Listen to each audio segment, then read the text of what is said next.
a gun pressed against her skull. The operating room smelled of blood and gun oil. Armed men lined the walls, and the man dying on her table controlled half of Chicago's underworld. Dr. Elara Voss had performed surgery in war zones, in blackouts, in rooms that shook with explosions outside. But she had never done it with a trigger finger trembling 3 inches from her ear. The enforcer behind her, a mountain of muscle with dead eyes, pressed the barrel harder and said, "If he dies, you die first." Elara didn't flinch. She didn't beg. She looked down at the man bleeding out beneath her hands and made the only decision her mind was built to make. She would save him, and in doing so, she would lose everything she had ever called her own life.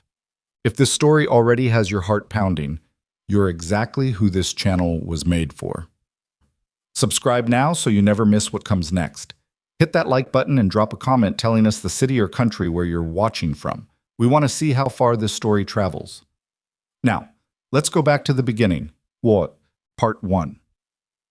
The storm hit Chicago from the northwest at 9:47 p.m. on a Tuesday in November.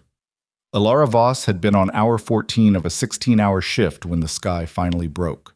She had already repaired a ruptured spleen from a motorcycle collision, extracted a .38 round lodged 2 centimeters from a teenager's spine, and argued with 3 separate attending physicians about resource allocation in the trauma bay. Her scrubs were stiff with dried sweat at the collar. Her left knee ached from standing on cold linoleum since 6 in the morning. She was eating a granola bar at the nurse's station, not because she wanted it, but because her hands had started shaking from hunger, when the radio crackled at the ambulance bay desk. Dispatch. Mercy General, incoming convoy. Multiple GSW victims. ETA 4 minutes. Be advised, security situation is active. The charge nurse, a heavy-set woman named Paulette, who had worked trauma for 22 years, looked up from her paperwork. She and Elara exchanged a glance that carried no words. Security situation active was the kind of language that meant something had gone very wrong out there in the dark, and whatever it was coming here. Elara tossed the granola bar in the trash and pulled her hair back. The first SUV came through the ambulance bay doors at 9:51, then a second, then a third. They hadn't waited for the bay to fully open. The lead vehicle clipped the frame hard enough to leave a gouge in the reinforced steel, and Elara heard the crunch from 30 feet away. Men poured out of the vehicles before they fully stopped. Big men in tactical clothing, some of them bleeding, all of them armed. 3 carried rifles that they didn't bother hiding. One of them, a man with a shaved head and a jaw like a cinder block, stepped directly in front of Elara and shoved a badge that wasn't a badge into her face. Trauma surgeon, you, now. Elara looked at the badge. It was a playing card. The King of Spades, laminated. She looked at him. That's not how this works. It is tonight. He grabbed her arm. Not hard enough to bruise, hard enough to make clear he had decided the conversation was finished. Our man is critical. You're going to save him.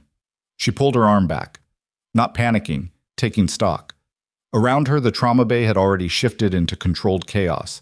Nurses falling back against the walls, 2 security guards frozen near the elevator because they were looking at the rifles and doing the math correctly. Paulette had already hit the silent alarm. Elara could see her doing it from the corner of her eye. Whether that would help or make things worse was anyone's guess. The man on the gurney came through the bay doors at a run, pushed by 2 of the armed men because they hadn't waited for hospital staff either. He was unconscious. Mid-50s, lean, silver at his temples, and along his jaw. Someone had already done field work on him. Rough compression bandages over his left torso, medical tape that wasn't the right kind, the kind you'd find in a vehicle first aid kit. His skin was the color of old wax.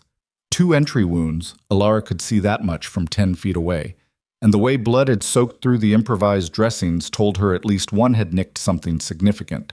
She moved to him, not because the man with the cinder-block jaw told her to, because her body was already in motion before her mind finished forming the thought.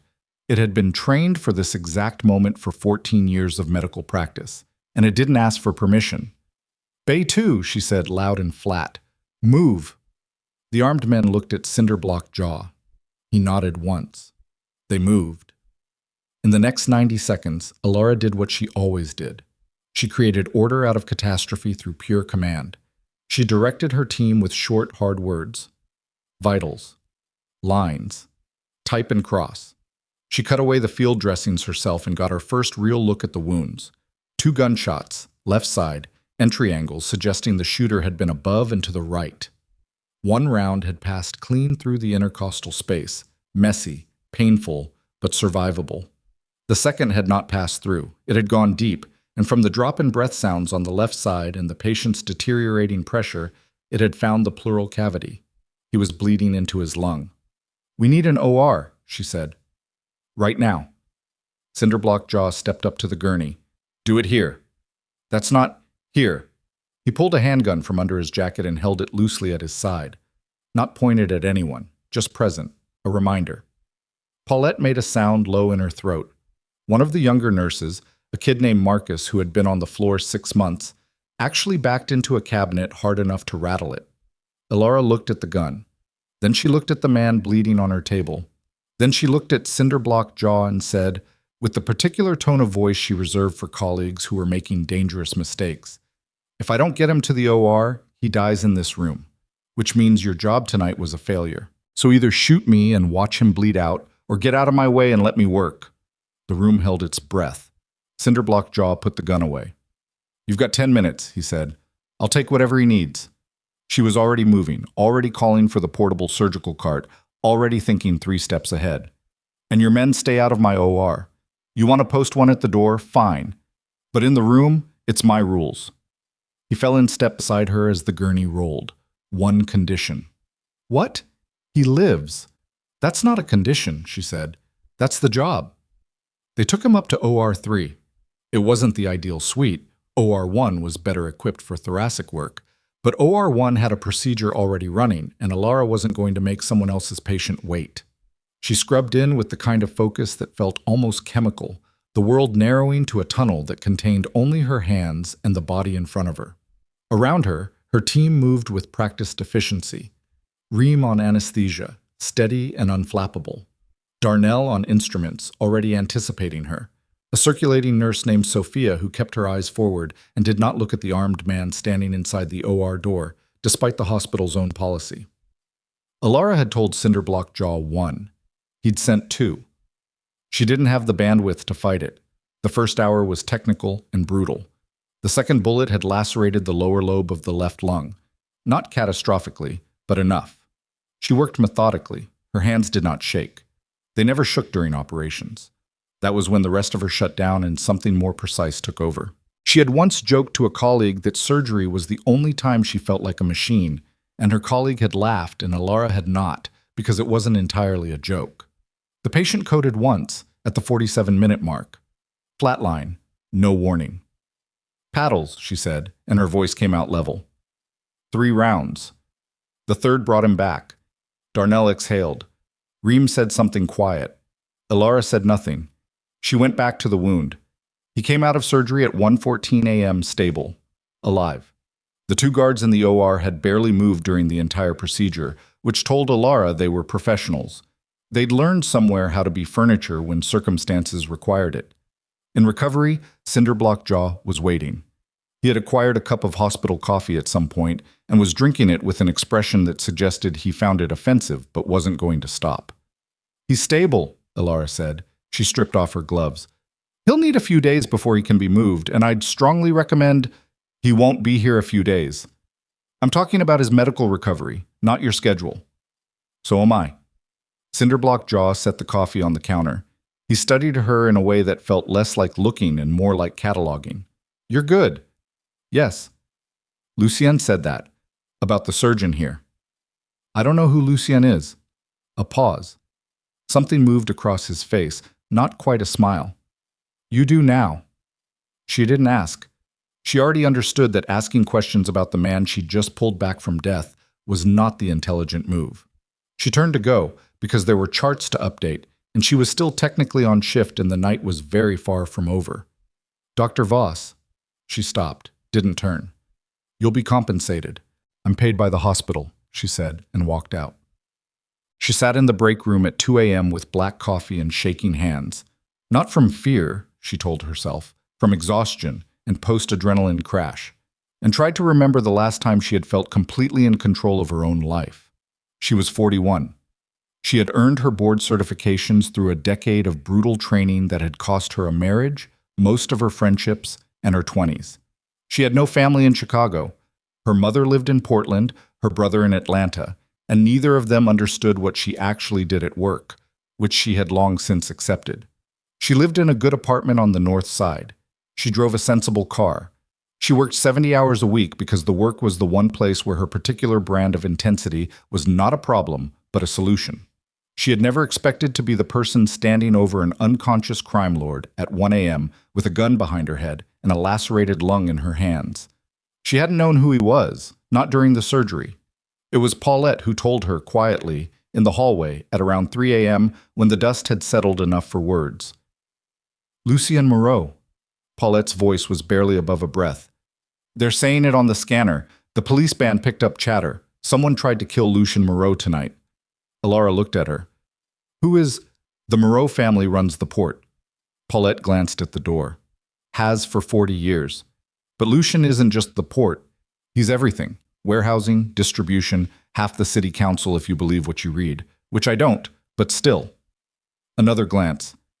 "He's not the kind of man who comes to a hospital. He has his own doctors."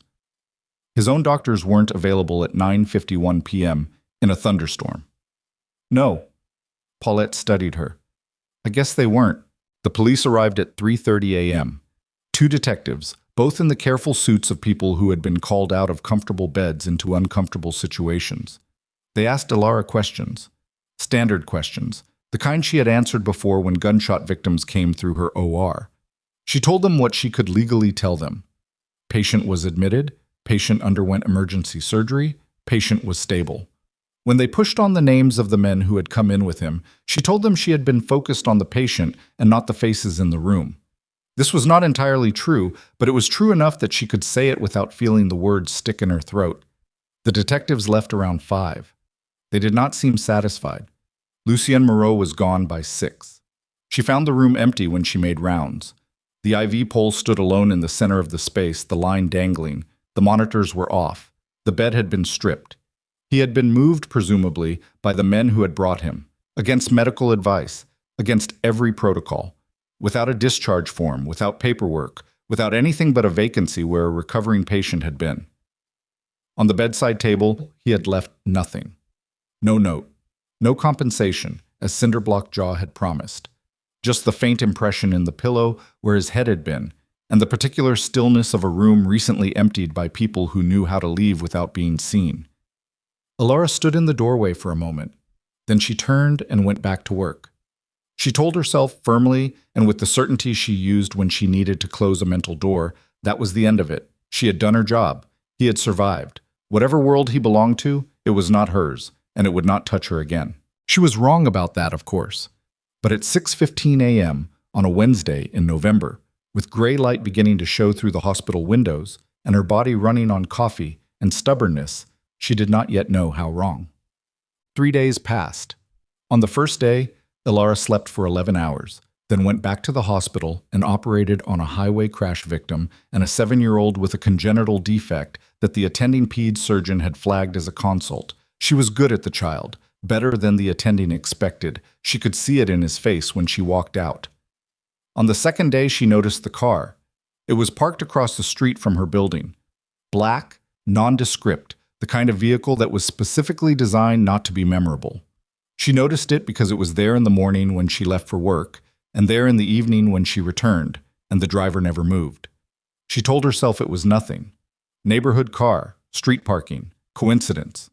On the third day, her student loan balance was 0. She had been paying down medical school debt for 9 years. The balance had been $74,000 when she last checked, 2 weeks ago. She checked her account at lunch while eating a sandwich at her desk, looked at the number for a long time, then set her phone face down on the desk and finished the sandwich without tasting it. The car was still there when she drove home. She went upstairs. She changed out of her work clothes. She poured 2 fingers of bourbon she barely drank and stood at her window looking down at the street. And she thought about debt balances and black cars and a man who had walked out of her hospital without a word and left a room that felt specifically, deliberately empty. She thought about calling the detectives. She thought about calling the bank. She did neither. Instead, she drank the bourbon. She stood at the window until the car's headlights came on, just once, briefly, and then went dark again. A signal, or a coincidence. She genuinely could not tell. What she could tell was that something had shifted in the architecture of her life, quietly and without her consent, the way a foundation crack appears overnight and you don't notice it until the wall starts moving. She had saved Lucien Moreau.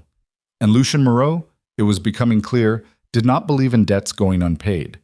What he also did not believe in, it seemed, was asking permission.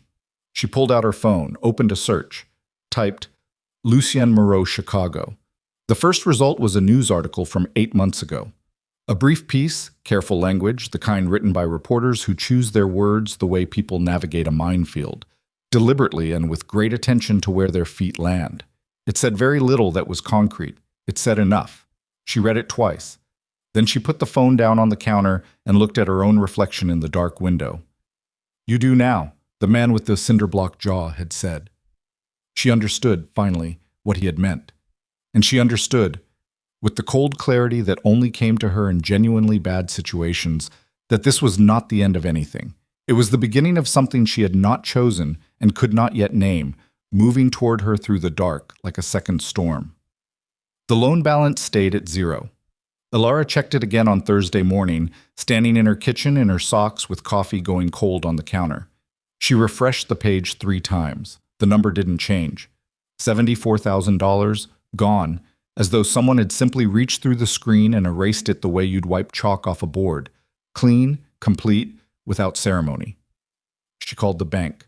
She was on hold for 11 minutes. When a representative finally answered, a young man with a flat Midwestern accent, he confirmed that yes, the balance had been paid in full via wire transfer on Wednesday morning. He could give her the routing origin if she wanted to file a dispute. A dispute, she repeated. If you believe the payment was made in error. She stood very still. Who files a dispute on a paid debt? A pause. Some customers, if the funds weren't authorized. Thank you, she said, and hung up. She drank the cold coffee. She looked at the window. The black car was gone this morning, which somehow felt worse than when it had been there. Its absence felt deliberate, like someone removing a chess piece to see how the other player reacted. She went to work. The hospital felt different in the aftermath of that Tuesday night. Or maybe she was the one who felt different, and the hospital was exactly the same fluorescent-lit institution it had always been, indifferent and relentless. Paulette watched her with careful eyes but didn't push. The 2 detectives had called once since their visit, left a voicemail asking her to return the call at her earliest convenience, a phrase Elara had always found faintly threatening in the way that overly polite things sometimes were. She had not called back.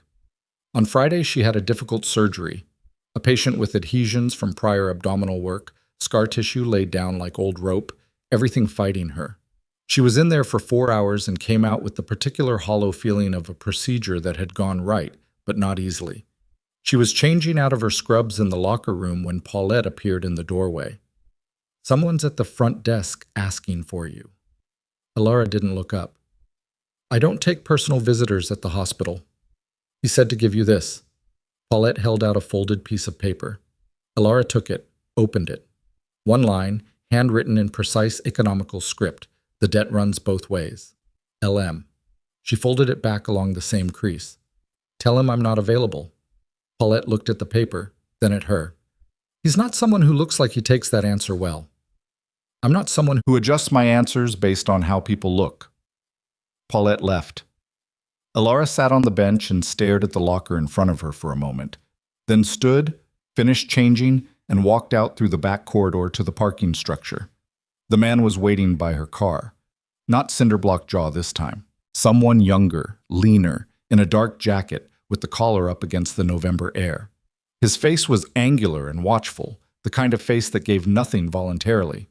He was standing close enough to her driver's door that she would have to move him to get in. You avoided the front desk, he said. I use the back exit every day. I know. She stopped 3 feet from him. You've been watching me. For your safety. I didn't ask for that. No. He seemed entirely unbothered by this distinction. Mr. Moreau would like to meet with you, at your convenience.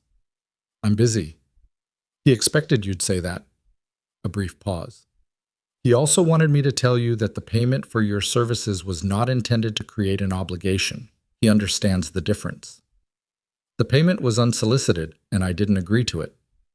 He understands that too. Elara looked at him. He was perhaps 30, with dark eyes that tracked everything and gave back nothing. There was something in the quality of his stillness that reminded her of surgery, the kind of focus that came from training rather than temperament. "What's your name?" she asked. A fractional hesitation. "Corvin." "Corvin."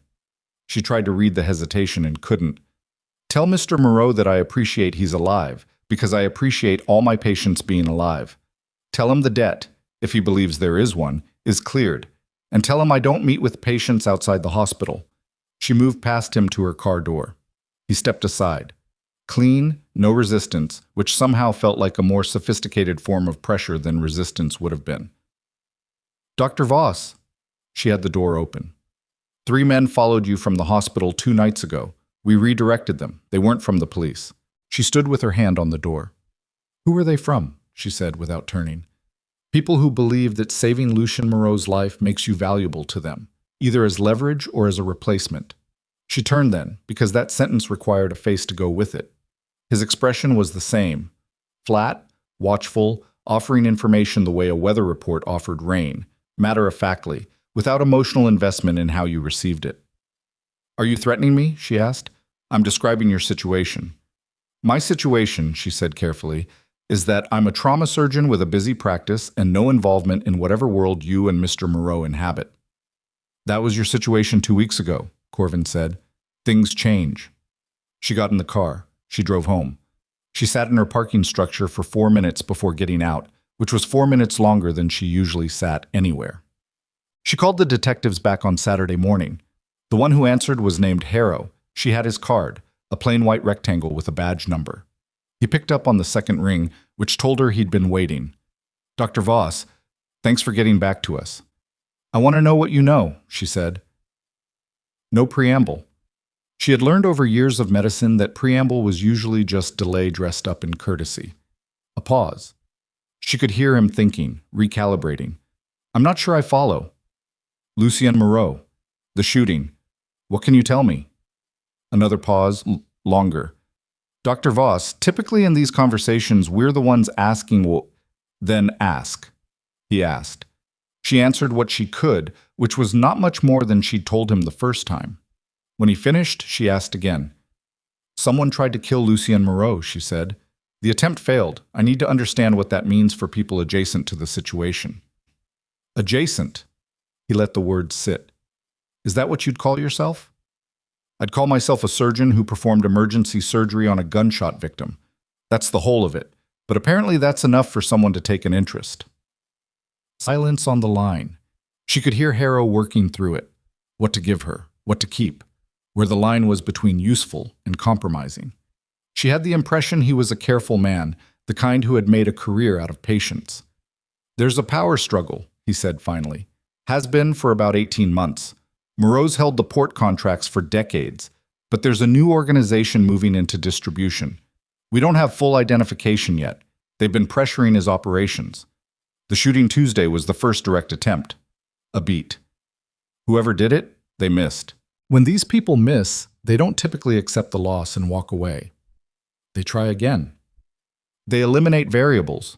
She understood what he meant by variables. "Is there anything you can do?" she asked. "We can offer protection if you feel your safety is..." "I mean about Moreau." A long pause. "Dr. Voss, I'm going to give you a piece of advice that's not officially part of this conversation." "Go ahead." "Distance is the safest strategy. From all sides. These situations, they have a gravity to them. The closer you get, the harder it is to pull away." She thanked him. She hung up. She thought about the word gravity for a while. It was accurate. She could already feel it. Not fear exactly, more like the sense of standing on a slope and noticing, for the first time, how the ground tilted. The second kidnapping attempt happened on a Tuesday evening, exactly 1 week after the first surgery. She was 3 blocks from her building, walking from the parking garage because the elevator had been out for 2 days and she had given up waiting. It was cold. The street was not empty but not crowded, the particular in-between density of a weeknight in November when people were either home or in bars and the sidewalk was left to the purposeful. Two men stepped out of a doorway. She knew immediately, the way the body knows before the mind has processed, that this was not random. The way they positioned, one ahead, one angling from the right, was coordinated. The first one said something to her in a language she didn't recognize. The second one had his hand in his jacket. She had a heartbeat, maybe two, to make a decision. She stepped left toward the street because going backward would put her against the building, and that was the direction they wanted. She opened her mouth to scream, not from panic, from cold tactical calculation, because noise was the one thing they couldn't afford in a residential block. She got about half of a scream out before a third figure came from behind her, and she thought with awful clarity there were three of them, and then everything happened very fast. There was a sound of impact that wasn't her. A man going down hard, the specific weight of a body hitting pavement. Another impact, close, then a third. The hand in the jacket never cleared the fabric. Elara pressed her back against a parked car and watched, because it was too fast to do anything else, as two men she had not seen materialized from the shadows and dismantled the situation with a precision that was almost mechanical. 30 seconds, maybe less. Three men on the ground. The two from the shadows standing, breathing hard but controlled, already scanning the street. Corvin stepped out of a doorway across the street and walked toward her without hurrying. "You're not hurt," he said. It wasn't a question. "No." Her voice came out level. She was furious about how level it came out, because her heart was hitting her ribs hard enough to feel it in her jaw. "You were following me." "Yes." "You've been following me all week." "Yes." She looked at the men on the ground. They were zip-tied, she realized. Her people had done it in the 30 seconds while she was processing what was happening. "Who are they?" "We'll find out." "I want to know." "I understand." He looked at her steadily. "Mr. Moreau would like to explain the situation to you in person. He thought you'd refuse. He appears to have been right that you would, and also right that events would eventually make refusal impractical." She stared at him. "He predicted this?" she said. He anticipated the escalation timeline. Something in his expression shifted. Not sympathy, but something adjacent to it. "He's been doing this a long time." "And me?" Her voice came out harder than she intended. "Did he factor me in as a variable too?" Corvin didn't answer immediately. She took that as a yes. "Get me out of here," she said. The estate was north of the city, far enough that the skyline became a glow behind them rather than a presence. She sat in the back of the black SUV. Not the same one from the hospital, or maybe exactly the same one, she couldn't tell, and watched the road and thought with the tight, concentrated focus she used when she needed to suppress the part of herself that was very close to frightened. The house, when they reached it, was not what she expected. She had built an image in her mind of something ostentatious, the kind of fortress money built when money wanted to announce itself. What she found instead was large but restrained. Stone, old trees, a drive that circled through dark grounds, the kind of place that didn't want to be looked at. She was brought through a side entrance. A woman in dark clothing took her coat without speaking. She was led down a corridor that was quietly expensive. Not decorated exactly, more like furnished with the specific taste of someone who had spent a long time surrounded by objects and eventually learned which ones mattered. Lucien Moreau was sitting in a chair by a window when she was shown in. He looked worse than she had expected, for a man 2 weeks out of her OR. He was wearing a dark shirt with the top button open, and she could see the edge of the dressing on his left side through the fabric. He was pale. Not hospital pale anymore. The particular gray pallor of someone running on willpower and pharmaceuticals past the point where the body had voted for bed. He looked, she thought, like someone who was pretending to be fine with more skill than feeling. He stood when she entered. A reflex, she thought. The kind of courtesy that was bone deep, installed early enough to survive everything that came after. "Dr. Voss." His voice was lower than she expected, rougher. Not the voice of a man who gave speeches. "Sit down, please." "I'd rather stand." A pause. He sat back down, which she hadn't expected either. "Then stand. I won't argue the point." She stayed near the door, not retreating, but not closing the distance. "You've been having people follow me." For 3 days before the attempt tonight and every day since you left the hospital, yes. Without telling me. You'd refused all contact. I didn't have a mechanism for telling you that would have gotten through. So you just decided, on my behalf.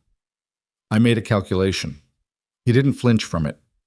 I was wrong not to find a way to inform you. I'm telling you now. She studied him across the room. He met it. His eyes were a very dark gray, and there was something in them that she couldn't categorize immediately.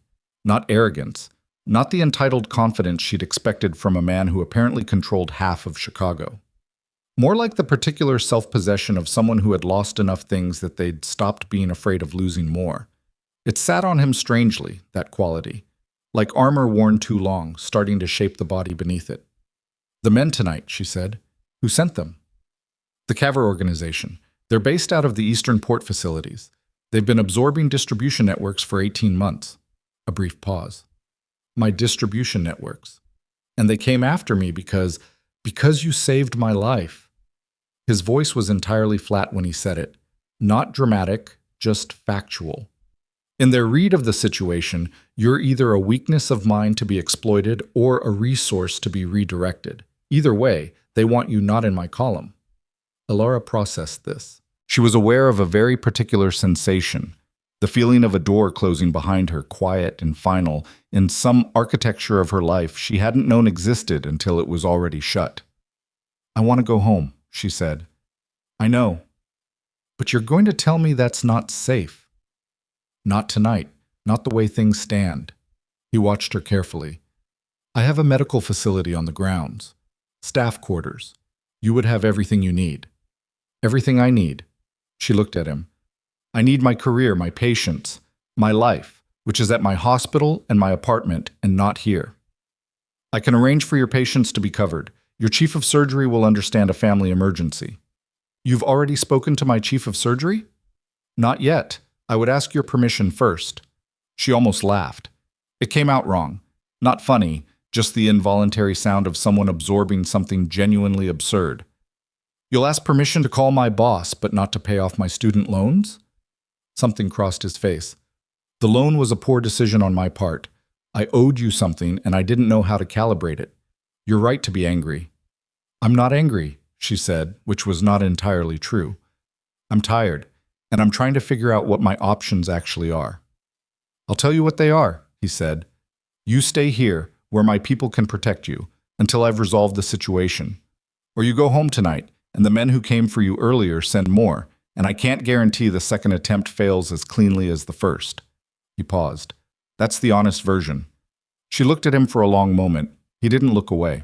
She had the strange, disorienting sense that she was being given information by a man who had decided, for reasons she didn't yet understand, to tell her the truth instead of what she wanted to hear. How long? She said. I don't know yet. Best estimate. Weeks. Possibly less if things move the way I intend. She crossed her arms. And if I refuse? What happens? A long pause. Then I have Corvin follow you anyway, and you know about it this time. He said it without apology. I'm not going to let you be used against me. I understand that's not your choice to make, and I regret that. But I'm not going to let it happen. The words landed with the specific weight of something irrevocable. Not a threat, or not only a threat. Something more complicated than that. A statement of the way things were, offered to her with the odd courtesy of honesty when a lie would have been easier. She thought about the street, the two men stepping out of the doorway, the hand in the jacket. She thought about the word variables. I want to see the medical facility, she said. He nodded once. Of course. And I want to call my own patients' families before any story goes to my chief. I decide what gets said about where I am. Agreed. And nobody comes into whatever room I'm given without knocking. No exceptions. Not your people, not you. Understood.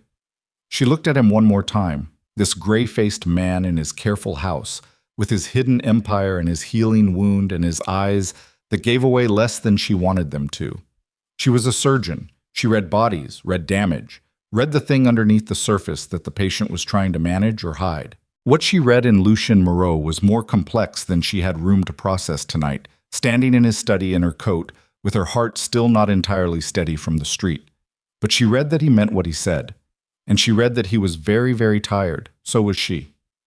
"One more thing," she said. "Yes. I'm not a guest and I'm not a prisoner. If I'm going to be here, I need to be told what's actually happening, all of it, not the version you'd tell someone you were trying to protect." He considered her for a moment. Something shifted in his expression. Not quite surprise, but a close relative of it. The look of a man who had expected a different kind of negotiation. "All right," he said quietly. "Starting tomorrow morning." "Starting tomorrow morning." She nodded. She followed the woman in dark clothing out of the study and down the corridor toward the medical wing, and the house closed around her like a hand. Behind her, she heard Lucien Moreau exhale once, slowly. The breath of a man releasing something he had been holding for longer than tonight. She did not turn back. She told herself she didn't need to know what that sound meant. She was already beginning to suspect that was a lie. She slept badly and woke before the house did. The room they had given her was at the end of the medical wing's residential corridor. A spare space, functional rather than decorated, with a single window that looked out over the dark grounds toward a tree line she couldn't see the end of. The bed was good. The pillow was wrong. She lay on her back in the dark for an hour before giving up, then sat at the small desk near the window and watched the sky change from black to the particular deep blue that happened about 40 minutes before actual dawn. She had a notepad. She always carried one, a reflex from residency when she'd written notes on anything available. She wrote nothing on it. She just held the pen and sat with the fact of where she was and let her mind run the numbers on it, the way she ran numbers on a difficult case, without flinching from what they added up to. She was in the estate of a man who controlled organized crime across half of Chicago. She was there because someone had tried to abduct her on a public street. She had agreed to stay, not because she had been forced, but because the alternative had been worse, and she was not, whatever else she was, someone who chose worse outcomes out of pride. That was what she told herself. She wasn't entirely convinced. At 6:15, she found the medical facility on her own, navigating the wing from memory based on the brief tour the night before. It was better than she expected. Surgical suite, 2 recovery beds, diagnostic equipment that was current rather than dated. The kind of setup that cost serious money and had been assembled by someone who took physical vulnerability seriously enough to prepare for it. She checked the medication inventory out of reflex and found it well stocked, thoughtfully organized. Whoever had put this together had done it with care. She was checking the expiration dates on the blood products when footsteps sounded in the corridor. It wasn't Lucien. It was a man she hadn't met. Late 50s, compact build, with thick gray hair and the particular kind of face that had once been handsome and had settled into something more interesting with age. He wore a jacket over a dark shirt and moved with a slight forward lean, the walk of someone perpetually in motion toward the next thing. He stopped in the doorway when he saw her and looked neither surprised nor unwelcoming. "You're up early." "I'm always up early." She turned back to the shelf. "Who are you?" "Renaud." He came into the room without waiting to be invited, which told her something about his standing here. "I run operations, logistics, personnel, the parts that keep the machine moving." He looked at the inventory she was checking. "Problem with the supplies?" "The O negative expires in 11 days. You'll want to order ahead." A pause. "I'll tell someone." "Tell me and I'll tell someone." She set the blood bag back on the shelf. "I'd rather know what's in this facility than have a gap when it matters." He studied her in a way that wasn't unfriendly. "Lucien said you'd want to run the medical side yourself." Lucien was right about that. He usually is, said without reverence, just the flat tone of someone reporting a statistical pattern. "He wants to meet with you at 8, if you're amenable." "I said I'd start getting information this morning. 8 is fine." Renaud nodded. He turned to go, then paused with his hand on the doorframe. There was something in the pause that felt constructed. A man deciding something in real time. "He doesn't bring people here," he said. "In 17 years, I've never seen him bring someone here who wasn't already in the organization." Elara looked at him. "Is that a warning?" "It's a fact."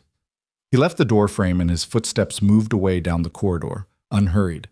She stood alone in the medical suite and thought about 17 years and what that number contained. Lucien was at a table in a small room off the main corridor. Not an office, more like a space between spaces, with windows on 2 sides and a pot of coffee already made. He looked like he had slept, which was more than she could say for herself. The color was slightly better in his face. He was holding a document when she came in and set it aside without apparent concern for her seeing it, or perhaps with the specific calculation that not hiding things was its own form of trust building. She poured coffee. She sat down across from him. "You said all of it," she said, "starting now." "Yes." He folded his hands on the table. "What do you want to know first?" "The Kavar organization, who they are, what they want, and why Tuesday night was the escalation it was," he told her. It took 20 minutes, and he told it the way she imagined he briefed his own people, direct, sequential, without elaboration for effect. The Kavar network had moved into Chicago from the eastern seaboard roughly 2 years ago, absorbing smaller operations the way a larger body of water absorbed tributaries. Their leadership was a man named Stefan Kavar, second generation, who had inherited a mid-level smuggling network and expanded it through a combination of strategic marriages, targeted violence, and the acquisition of port officials who could redirect cargo inspection. They had been working toward the Chicago port contracts for 18 months. Lucian's port contracts, specifically, the ones his family had held since his father had built the original relationships 40 years ago. "The shooting was meant to look like internal dissent," Lucian said, "one of my own people turning. If I died that night, the assumption would have been power struggle, and Kavar could have moved in while my organization was fractured." "But you didn't die." "No." A brief pause. "You made that difficult for them. So now they need to try again. And make it less clean this time, yes, which is why they're willing to use you as a tool. They don't need to kill you. They need to get me into a position where I'm responding to a threat rather than managing the situation." Elara drank her coffee. It was better than the hospital coffee, which was not a high bar. "You keep saying my people. How many people are we talking about?" "Directly employed, around 40. Extended network, significantly more." He said it without pride or apology. "The organization has been built over decades. It's not simple to dismantle from the outside." "Or from the inside?" He looked at her across the table. "What made you ask it that way?" She wasn't entirely sure. "Something Renault said." "What did Renault say?" "That you don't bring outsiders here." She held his gaze. "I'm wondering whether that's a problem for your people, having me here." A pause that lasted slightly too long. "Some of them have reservations. It's natural." "Reservations?" she repeated. "Or something more active than that?" He looked at her with that quality she kept encountering in him, the sense of a man who had decided to give her honesty rather than management. "Why do you ask?" "Because I'm a surgeon. I read people's physical responses before they know they're giving them. And when Renault told me you'd never brought an outsider here, his body was doing something his voice was keeping very quiet." She set her cup down. "He wasn't warning me about you. He was warning me about someone else." A longer pause this time. Lucian's jaw shifted slightly. It was the first involuntary physical response she had seen from him, and it was small enough that most people would have missed it. "I'll look into it," he said. "That's not the full answer." "No," he said. "It's not." But he didn't give her the full answer, and something told her that pushing right now would produce resistance rather than information. She filed it and moved forward. The first of his wounded arrived at 11 that morning. A man named Dax, mid-30s, with a forearm injury from the previous night's follow-on altercation. Corvin had taken a crew to track the men from the street, and it had not been an entirely clean operation. The wound was a deep laceration, not a bullet, badly closed in the field with the kind of amateur suturing that would have caused significant scarring and possible tendon damage if left as it was. Elara looked at the stitching, looked at Dax, and said, "Who did this to you?" "Guy on our crew. Does medical." "Does medical meaning what exactly?" "He knows the basics. He knows fewer basics than he thinks." She laid out her instruments. "I'm going to take these out and redo them. You'll need a local. Don't move." Dax looked at the ceiling while she worked. He had the kind of face that had absorbed significant damage over time and was no longer surprised by it. After a few minutes of silence, he said without inflection, "You're really a doctor." "Yes. Not just Lucian's thing." She paused briefly. "I'm a trauma surgeon. This is my job. The circumstances that brought me here are separate from the job itself." She returned to the suturing. "Who told you I was Lucian's thing?" A long pause. "People talk." "What do they say?" "That you're the reason he's still breathing, and that he brought you here because he wants you close. He said it without judgment, just data. He brought me here because I was targeted, she said. Sure. He didn't seem unconvinced exactly, more like he didn't consider the distinction important. She finished the suturing. The work was clean. She was constitutionally incapable of leaving it otherwise. She dressed the wound, gave him antibiotic instructions, told him to come back in 3 days. He looked at the finished dressing with genuine surprise. That's a lot better, he said. Yes, she said. It is. He left. She cleaned the instruments. She thought about the word thing and what it meant in the architecture of this place, and what assumptions were already building around her presence that she was not aware of and could not control. The next 4 days established a rhythm she hadn't planned for. She saw 3 more patients, minor injuries from various confrontations, 1 infected wound that required debridement, and a course of IV antibiotics she was not fully equipped to administer properly, but managed. She updated the medical inventory. She ate meals that were brought to her in the medical wing, or twice, at a table in the kitchen where the household staff moved around her with the careful neutrality of people who had learned not to ask questions. Lucien came to the medical wing on the 2nd day to have his dressing changed. He sat on the examination table without complaint and let her work without trying to manage the encounter through conversation, which she found unexpectedly respectful. The wound was healing correctly. She had done good work and the tissue was responding as it should. You're ahead of schedule, she said. I have motivation. A brief pause. I have things that need attending. In about 10 days you can attend them without risking the repair. She taped the new dressing. Don't lift anything significant on the left side. Don't twist fast. If you feel heat around the wound site, come immediately. Don't wait to see if it resolves. Understood. She stepped back. He buttoned his shirt, slowly, and she found herself reading the gesture the way she always read physical tasks, looking for what it cost, where the compensation was happening. He was protecting the left side without being obvious about it, the kind of careful that became automatic. You've had injuries before, she said. It wasn't a question. Yes. Several.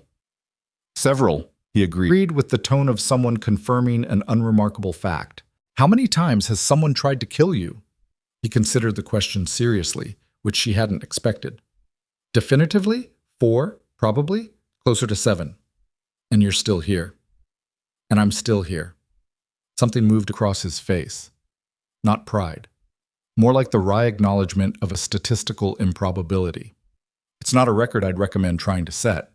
She found herself almost smiling. She stopped it before it arrived. Go rest. Come back in 3 days. He went. She stood in the suite for a moment afterward, looking at the used dressing in the waste bin, and felt the particular unsettling sensation of a perception shifting without her permission. On the 5th day, she found the files. Not intentionally. She had been looking for updated patient records. She'd asked Corvin to send her whatever prior medical documentation existed for the regular members of the operation, so she wasn't working blind if an emergency came in. He had sent her a tablet with access to the relevant files. She was going through them when she found a folder that was not labeled with a name. She should not have opened it. She knew that. She opened it. It contained correspondence. Not medical. Operational. Emails, encrypted and then decrypted into plain text, which meant someone had wanted them readable for someone with access to this tablet, or had made a mistake. The subject headers were in a code she didn't recognize, but the content, when she read it, was not in code at all. It was a conversation between 2 parties, with the sender identified only as a string of numbers and the recipient listed as an internal designation she didn't recognize. But the content described, in flat and specific language, the location of the estate, gate schedules, staff rotations, the medical wing layout, the timing of Lucian's habitual movements.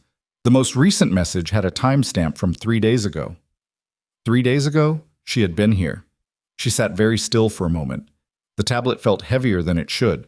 She went back through the messages, reading them with the systematic focus she used on difficult charts, looking for the identifying thread. The sender was inside the estate. The gate schedules and staff rotations were not information available from outside. Someone with access to this compound had been feeding intelligence to a recipient she couldn't identify from the tablet's data. Not couldn't, wouldn't, not yet. She scrolled to the earliest message. 3 weeks ago, the day after the initial shooting, Whoever this was had been reporting since then, since before she arrived. She set the tablet down on the desk and stood. Her hands were steady. She was proud of that because her chest was doing something complicated that she needed to not let into her hands. She thought about what to do with this information. The rational sequence was, tell Lucian immediately. But the files were on a tablet Corvin had given her, which meant either Corvin didn't know they were there, a mistake, or Corvin had put them there deliberately for reasons she couldn't yet map. And Corvin was Lucian's most trusted operational contact, the man who had been shadow following her before she even knew she was being protected. The man who had materialized on that dark street and coordinated 30 seconds of controlled violence with the precision of long practice. If Corvin was the source, telling Lucian through Corvin got her nowhere. If Corvin wasn't the source, then someone else had access to this tablet. Either way, she was holding a piece of information that was acutely dangerous to hold and potentially more dangerous to deploy incorrectly. She picked the tablet back up and photographed the key messages with her personal phone, an instinct so quick she barely registered making the decision. Then she set the tablet back where it had come from and walked to the window. Outside, the grounds were gray and still. A man she recognized as one of the outer perimeter guards moved along the fence line at the predictable intervals she had started to notice without meaning to. She was already learning the rhythm of this place. That was a problem of its own. She needed to get to Lucian directly, not through Corvin, not through Renault. Directly, with the door closed and no one else in the room. She found him in the room off the main corridor at 4 in the afternoon. He was alone, which she had counted on based on the pattern she'd observed. He worked in that room in the late afternoon without staff. She knocked once, which she had told him would be her signal, and he said, "Come in." She closed the door behind her. He looked up from whatever he was reading and registered something in her face immediately. She could see him doing it, that same rapid assessment quality she recognized from people trained to read rooms. "What happened?" he said. She put her phone on the table in front of him. The photographed messages were on screen. "Someone inside this house has been reporting your movements and this estate's layout to an outside party," she said. "I found these on the medical tablet Corvin sent me, either by mistake or because someone put them there for me to find." He picked up the phone. He read. His face did something very controlled and very quiet, and she watched the control happen, the way a wave pulls back from shore before the next one comes. He read all of it. He set the phone down. "When did you find this?" he said. His voice was flat in a way that was different from his usual flatness. This was the flatness of something very hot with a lid clamped down over it. 2 hours ago." "You waited 2 hours." "I was deciding who to tell it to," she said. "And how?" He looked at her with the dark gray eyes. "And you decided to tell me directly. Not through Corvin, not through Renault. I don't know who this is yet, and I'm not walking the information past someone who might be the source of it." A long pause. He looked at the phone again. She could see him working through it. Not the emotional reaction, which he had set aside with a precision she found both impressive and faintly alarming, but the operational implications. Where this had been going. What it meant for the last 3 weeks. What it meant for whatever he was planning. "The gate schedule's in the second message," he said. "Those are Renault's rotation." "I know." "Which means Renault built them, or someone with access to Renault's files." "Yes." He was quiet for almost a full minute. She let it sit. She had learned in the last 5 days that his silences were working silences. They produced something, and interrupting them cost more than waiting. "There's a meeting tonight," he said finally. She had not known about a meeting. "Kavar's people reached out through an intermediary yesterday. They want to negotiate. They're calling it a negotiation, which in this context means they want to present terms for a transition that leaves them with the port contracts." He looked at her steadily. "I was going to refuse. But this," he touched the edge of her phone, "changes the operational picture. If someone here is feeding them intelligence, they already know I'd refuse, which means the negotiation is not a negotiation." The implication settled over her like cold water. "It's a setup," she said. "Most likely." He stood, which cost him something. She could see the left side compensation, and moved to the window. "If I go, I walk into whatever they've arranged. If I don't go, they know the leak was discovered, and they move the timeline up." "Is there a third option?" He turned from the window. There was something in his face she hadn't seen before. Not uncertainty, exactly. More like the expression of a man who had run the calculations and arrived at an answer he didn't like. The third option, he said quietly, requires me to know who in this house sent those messages before tonight. She understood what he was asking before he said it. You want me to help you figure out who it is? You found the files, he said. You read people. You've been inside this compound for 5 days and you've been watching everything. I've seen you doing it. Every room you walk into, you take inventory. A pause. Tell me what you've seen. She thought about Renault's pause in the doorway, the too long beat before an answer, the way the warning had been aimed specifically at the idea of internal problems rather than external ones. She thought about Dax lying on her table, saying people talk. She thought about the rotation schedules in the messages and whose files they lived in, and the meeting tonight that was not a negotiation. I need you to do something for me first, she said. Tell me who knew about the meeting with Kavar before today. He looked at her very carefully. 3 people, Corvin, Renault, and a man named Seaver who handled the intermediary contact. Seaver, she repeated. He's been with the operation for 11 years. He manages external communications, third-party contacts, intermediaries. I trust him. A beat. I trusted him. She thought about 11 years, about how long it took to build trust and how quickly the architecture of it could fail once you knew where to look. The message timestamps, she said. They start 3 days after the shooting, not before. Yes. Which means whoever this wasn't working against you before the shooting. They started after. She held his eyes. After the attempt failed, after someone decided the direct approach wasn't going to work. Lucian went very still. They were turned, he said, after the shooting, not before. Which means Kavar got to someone here in the chaos of the aftermath, someone who was loyal until they had a reason not to be. She paused. What kind of reasons does Kavar offer? The question sat in the room between them. Money, he said. Protection. The survival of people they care about. He said the last part with a specific weight that told her it wasn't hypothetical. Seaver, she said. Does he have family? A long pause. A daughter. She's been living overseas for the last 2 years. He said it was for school. He stopped. We never verified. The silence that followed was the kind that contained a very large and very cold realization assembling itself in real time. She's not at school, Elara said. No, Lucian said. She's probably not. He moved away from the window. He was very controlled. She was watching him the way she watched critical patients, looking for the tell of a system under more pressure than it could hold. He was close to the edge of something. Not collapse. This man did not collapse. She was already certain of that. But the edge of a decision that was going to cost him. I have to go to that meeting, he said. That's insane. If I don't go, Seaver reports back that I've discovered the leak, and they move against this compound tonight. 40 people here, including you.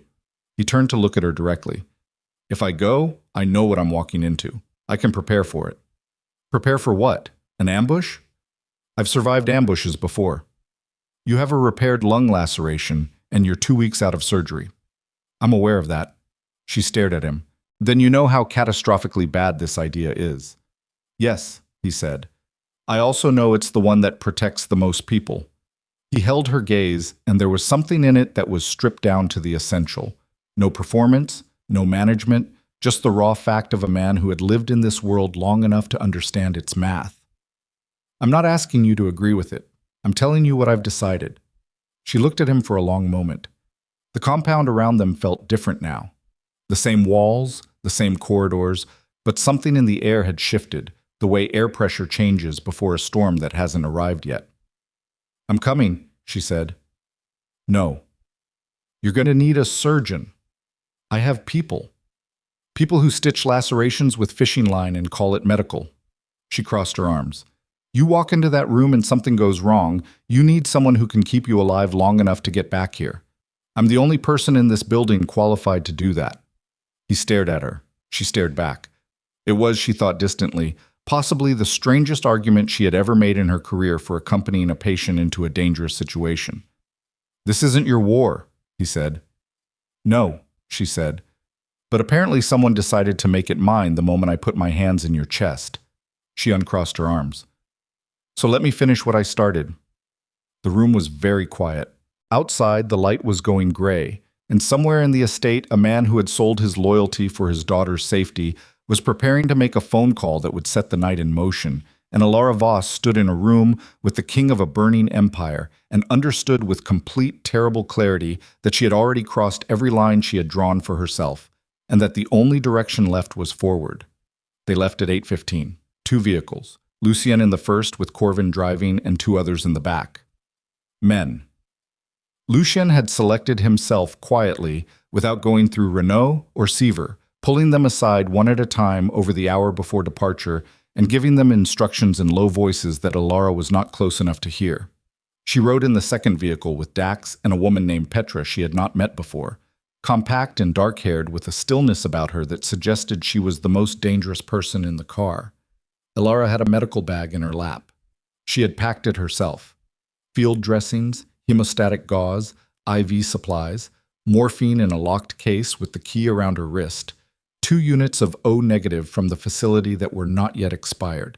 She had done it methodically, without letting her hands shake, with the same checklist focus she used before a difficult surgery when the outcome was not guaranteed and the margin for error was very small.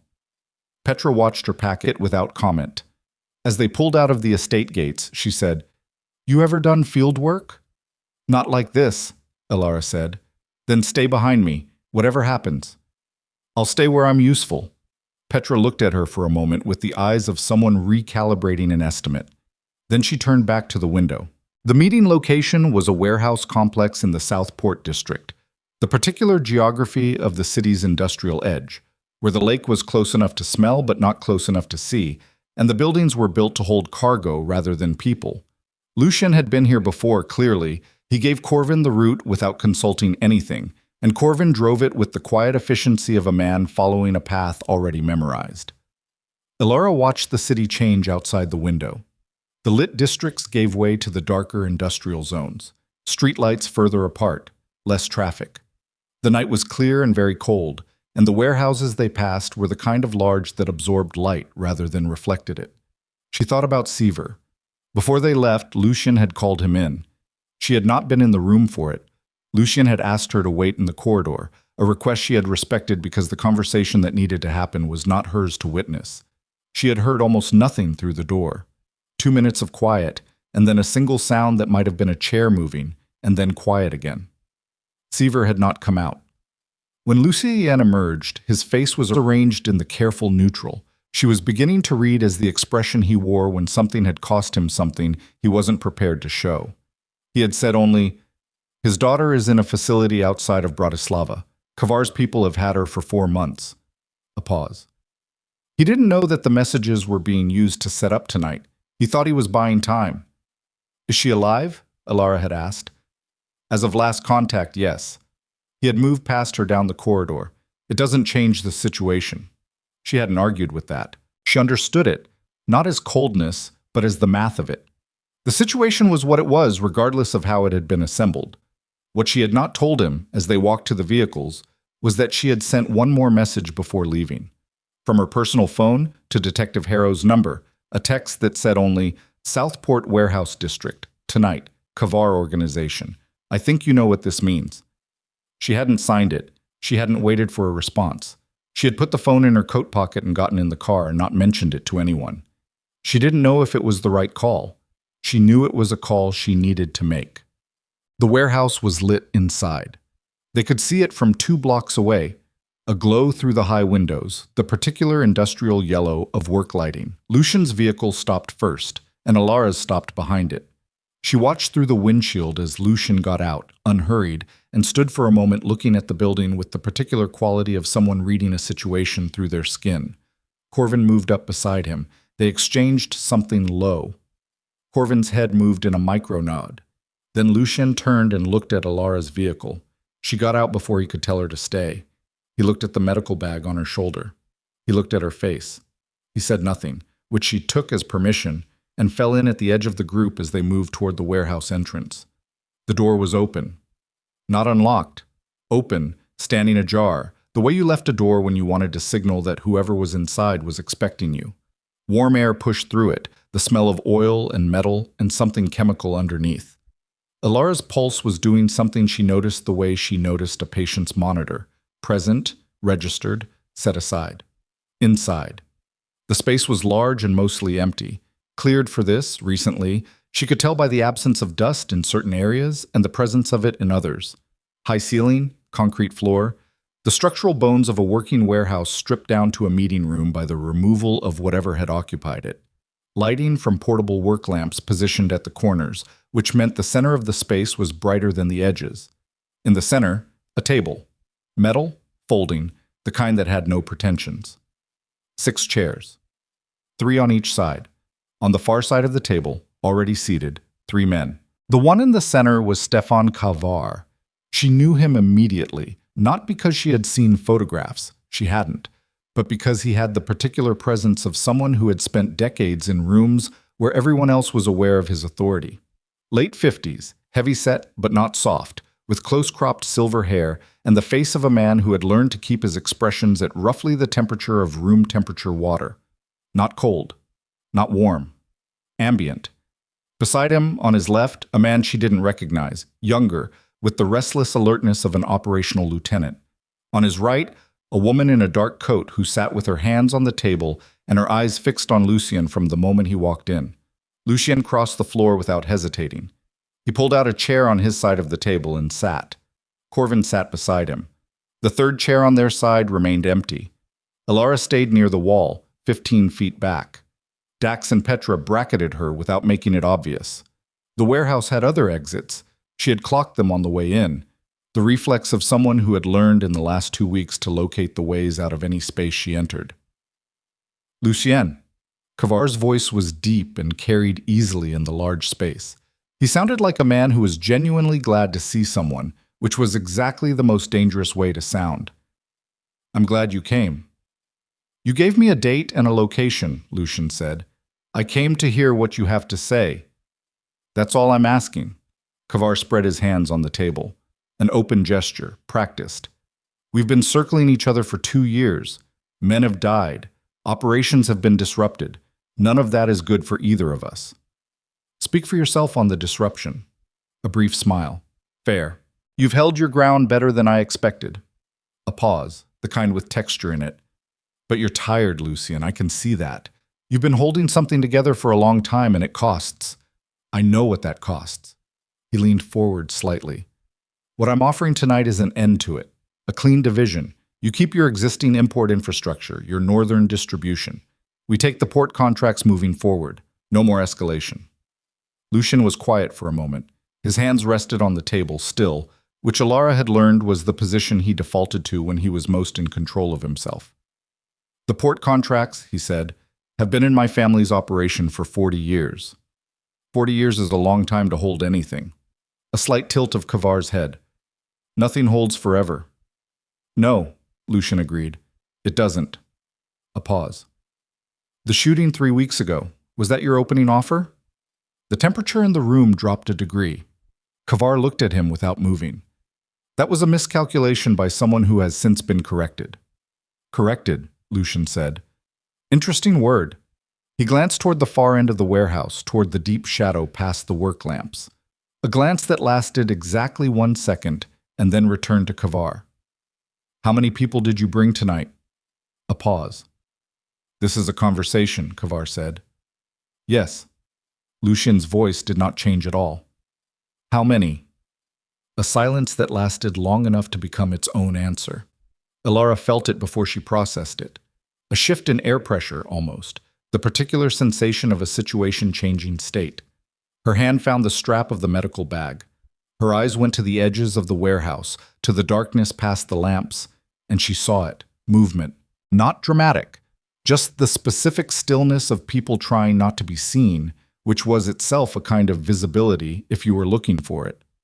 There were more than 3 of them on Kavar's side. There were significantly more. She started to say something, but Lucien was already standing. On your feet. His voice cracked across the space. Not a shout, something harder than a shout, a command with no air in it. Now! For 2 seconds, nothing happened. Then everything happened at once. The lights went out. Not all of them. The work lamps stayed on, but something killed the overhead strips, dropping the warehouse into a patchwork of bright pools and absolute darkness. And the darkness was where Kavar's additional people had been standing. Elara dropped to a crouch instinctively, the medical bag hitting the floor with her, her shoulder against the wall. Dax's hand grabbed her arm. Not gentle, not rough, just a physical anchor in the sudden chaos. Gunfire. Short, sharp bursts from the far end of the warehouse, and return fire from Lucian's people. And the particular chaos of a room where violence is happening and the geography has been disrupted by darkness. And Elara could not see Lucian and could not see Corvin, and her heart was hitting her sternum with a force that she felt in her back teeth. "Move," Dax said, low and close to her ear.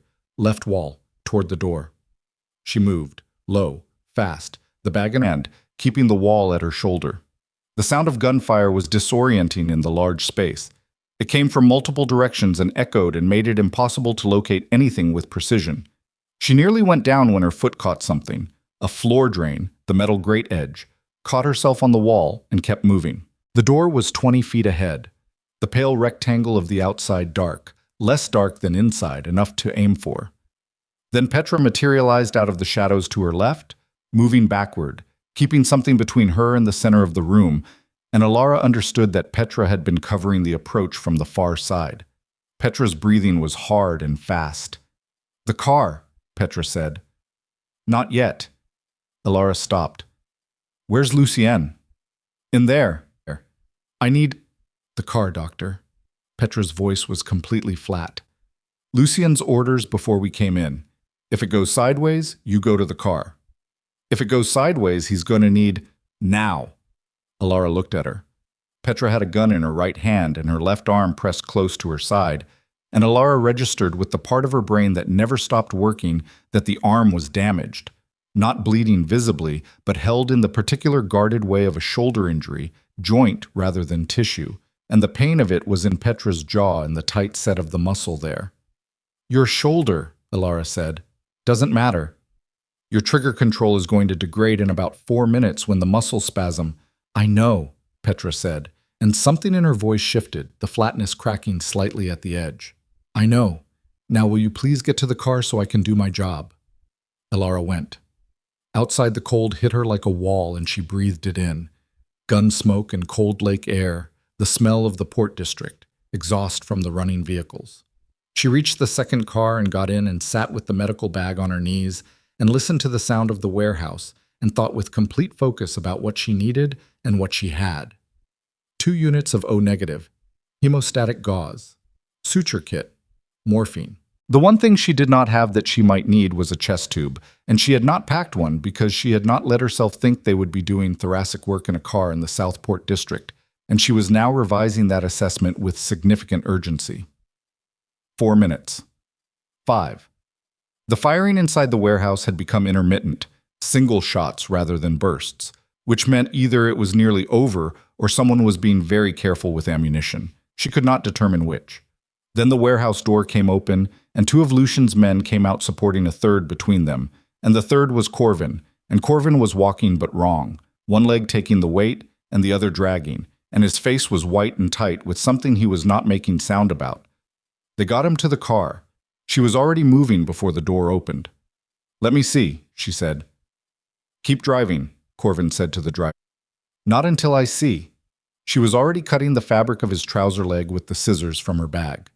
The wound was mid-thigh, lateral, a through and through. She could see both entry and exit, and the blood was bright red and fast, and she felt the bottom of her stomach drop, because that color and that rate meant arterial involvement, and that meant she had minutes, not the comfortable window she would have had with Venus.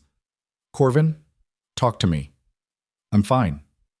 "You're not fine. You have an arterial bleed in your thigh. Dax," she looked up, "hold his leg steady. Don't let him move it." She pulled hemostatic gauze and pressed it in, hard, and Corvin made a sound through his teeth that he had clearly tried to suppress and failed. "I know," she said. "Keep making that sound if you need to. It doesn't bother me. I need you to stay very still." She held pressure. Her hands were covered in blood to the wrists in 30 seconds.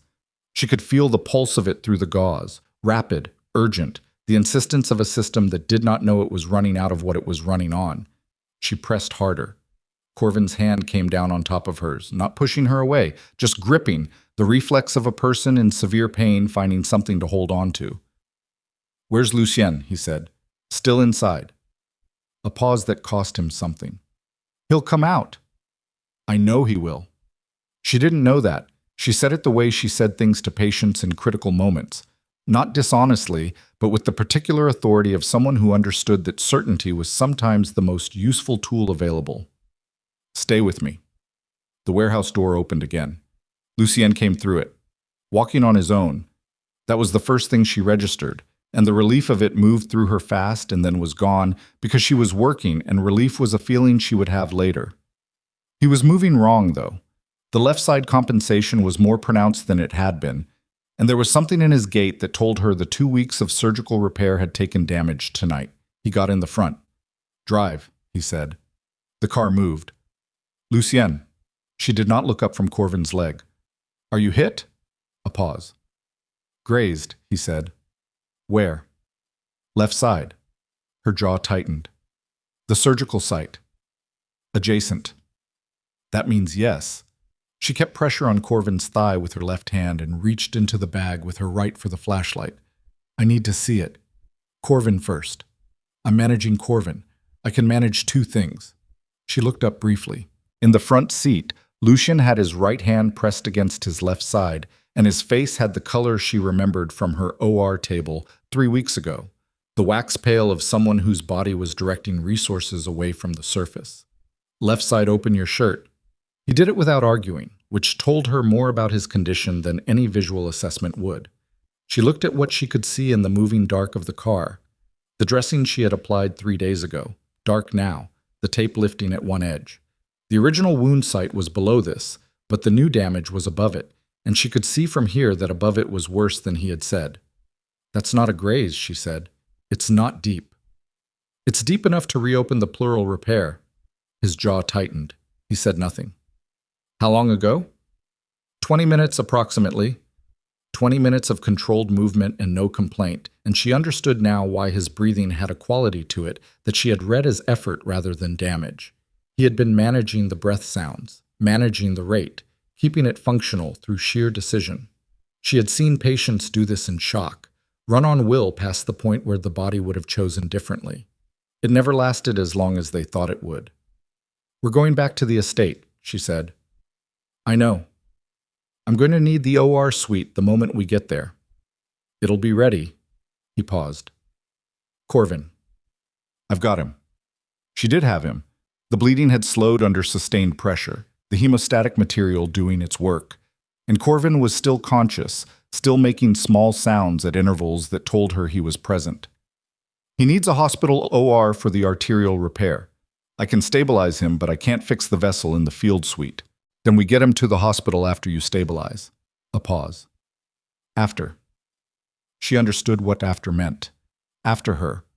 After the more critical patient. She looked at Corvin. He was looking at the ceiling of the car, breathing slowly, conserving. He understood it too. "After," Corvin said. His voice was thin but steady. The estate was 22 minutes from the warehouse at the speed they drove. Elara used 19 of those minutes on Corvin's leg, and 3 of them watching Lucien's breathing pattern and doing calculations she didn't share with anyone in the car. The pattern was wrong in the way she had feared. Shallow on the left, the chest wall compensating, the body already doing the work of protecting a lung that was compromised again. The gates opened before they reached them. Someone had called ahead. Inside, 2 of the household staff met them at the side entrance. The woman who had taken her coat on the first night, and a younger man she had seen in the kitchen. She directed them with the compact efficiency of a person who had done this in worse conditions than this. "Corvin to the recovery room. Left leg elevated. Keep this pressure dressing in place. Do not remove it for any reason until I come in. If his pressure drops and he becomes unresponsive, come get me immediately." She looked at the younger man. "You understand?" "Yes." "Say it back." He did. She moved. Lucien was already in the surgical suite when she pushed through the door. He had gotten himself up onto the table, which should not have been possible, and was only possible because he had decided it would be.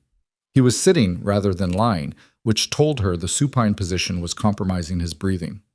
"Sit-up angle," she said. 30 degrees. She hit the controls on the table to adjust it. "Stay there."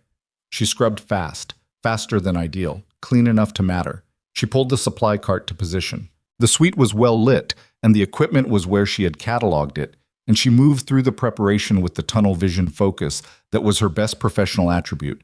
And tonight was also the only thing standing between this man and the particular finality that came from a repaired lung being asked to do too much too soon. She pulled back the dressing. The grazing bullet had caught him at the lateral chest wall, 3 inches above the original entry site. A long furrow rather than a penetrating wound, but deep enough to compromise the intercostal tissue, and she could see now from his oxygen saturation reading, deep enough to have reopened the pleural space slightly. Air where air should not be. The original repair was intact. That was the one piece of good news available, and she took it. "This is going to hurt," she said. "I'm aware of the general principle," he said. She worked. It was not clean the way OR work was clean. It was close and difficult, and she was working without a second surgeon and without the full suite of equipment she would have in a real OR, using what she had, substituting where she had to, making decisions in real time that she would have had 45 seconds to think through in a proper theater and had 3 seconds to think through here. She put in a needle decompression first to relieve the pneumothorax. Lucien made a sound she felt in her own chest and then stopped making sounds, which was its own kind of courage, or stubbornness, or both. His oxygen saturation began climbing within 90 seconds. She watched the number on the portable monitor and kept her eyes moving between the number and the wound and his face. "Talk to me," she said. "Why?" "Because your voice tells me if you're losing ground." A pause. "What do you want me to say?" "Anything. What happened in the warehouse after we got out?" He talked. She worked. His voice was rough and thin, and she tracked it with the part of her attention that wasn't occupied with tissue and instrumentation, monitoring it the way she monitored a secondary vital.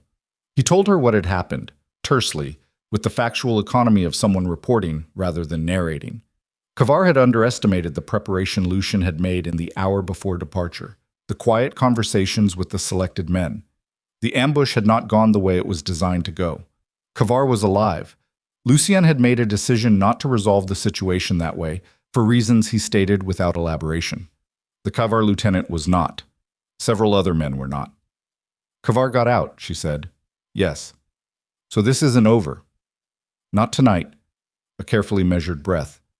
"But the landscape changed. He used his primary resource and it failed. He'll need time to rebuild the operational capacity for another attempt." "How much time?" "Enough." His voice was slightly stronger now. The oxygen saturation was climbing, the acute crisis moving toward managed. "Enough for what I'm planning." She closed the wound in layers. It took 38 minutes from first incision to final dressing, which was fast and not ideal, and was the best available option in a room that was not designed for this kind of work. She checked the saturation reading again. 94% better, not where she wanted it, but moving in the right direction. "Breathe for me," she said. "Slow, all the way." He breathed. She listened to the left side with the stethoscope. Better than 20 minutes ago. Not whole, not the clean bilateral sound of an intact chest, but present, functional, the lung doing the work it was supposed to do. She pulled the stethoscope off. She set it on the cart. She looked at him. He was looking at her in the way he sometimes did, the way she had first noticed in this room, when she was changing his dressing and she had thought the look was assessment. She understood now that it was something else, something she had been not naming for several days because naming it felt premature, and also because the last week had not given her a great deal of time for anything that wasn't immediate survival. "You'll live," she said. "You keep managing that," he said. "I'm starting to think you do it on purpose." Something crossed his face. The closest thing to a genuine expression she had seen from him, a half thing, there and gone. "Go check Corvin." "I will." She didn't move yet. "When we get through this, when you've done whatever you're planning, what happens to Seaver's daughter?" He was quiet for a moment. His eyes didn't move from her face. "I'm going to get her back," he said, "whatever it costs." She looked at him. "You mean that?" I rarely say things I don't mean. It's inefficient.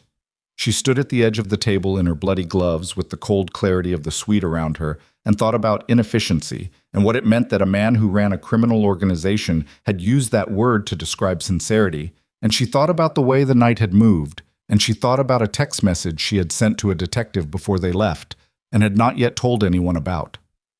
"There's something I need to tell you," she said. He waited. "Before we left tonight, I contacted the police detective who interviewed me after the hospital, Harrow. I told him the location and Kavar's name." The room went very still. Lucien did not move.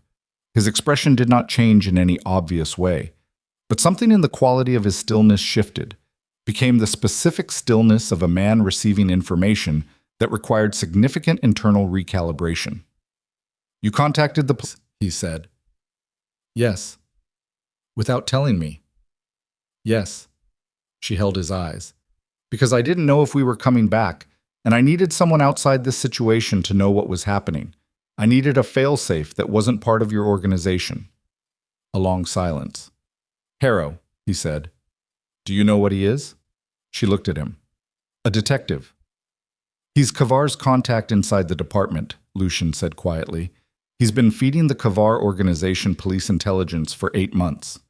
The blood in her hands felt very cold. "The corrupt law enforcement," she said slowly. "You knew about it." "I've known for 6 weeks." His voice was even. "I was building the evidence to expose him. It's part of what I'm planning." A pause.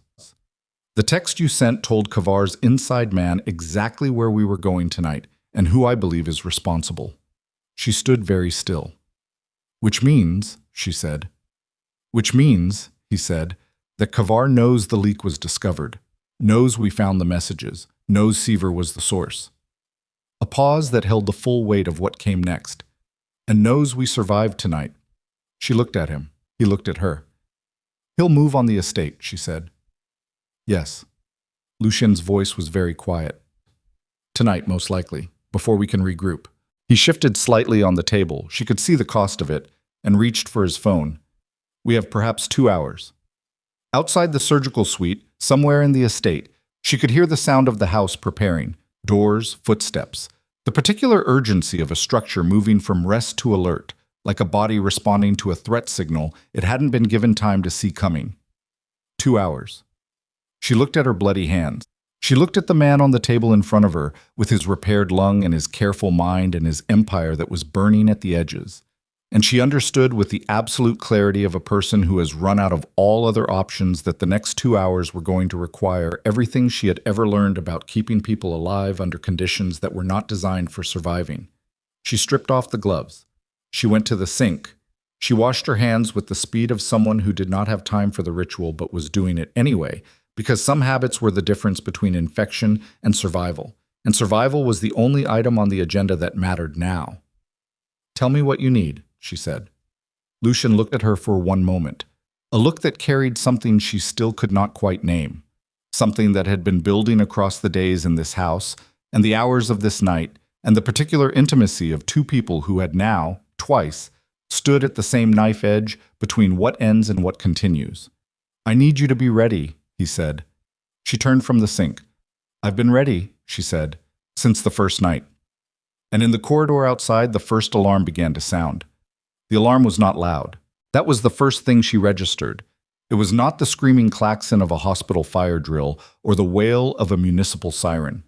It was a tone, low and sustained, the kind of sound designed to alert without panicking, and it moved through the estate's walls the way a current moves through water, everywhere at once, immediate, impossible to locate and impossible to ignore. Lucien was off the table before she could stop him. "You cannot," she started. "I'm upright," he said. "That's enough for now." It was not enough. She could see that clearly. The oxygen saturation monitor still clipped to his finger reading 92.